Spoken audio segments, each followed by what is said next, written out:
in ka ji tambari sai sarki, in ka ji jiniya sai gwamna mai laya, mutumin mai zamani gunguru mugun doki kafa matuwa mai roƙo.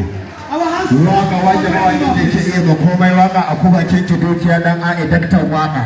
Allah ya kara kudu ya ci kaya ma mai dogon zamani. Ka daɗe kai karko yau ga ma a jami'a.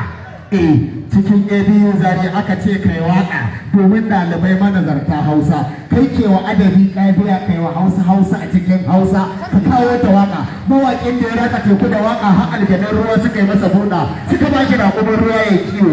Duhun dare mai ɓadda rigar saƙi. Dan A'i, baban A'i, mutum Amina, uban Amina, lailatul kadarin mawaƙan Hausa. Yagara ta kayi da dutse, sai gani, sai lasa, sai gurgura, zaki duniya na mai martaba, sarki, alhaji, profesa, Adamu Gwarzo, na mai girma, sarkin Kano, Muhammadu, Sunusi, uban Asharaf, uban Yanna, lailatul kadarin sarakunan arewacin Najeriya.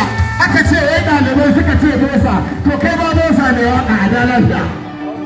Kasar Barba muna tare da shi, na ga zai da har ya bada dan wani abu arzikin mai waka. Allah ya kara masa lafiya da nisan kwana.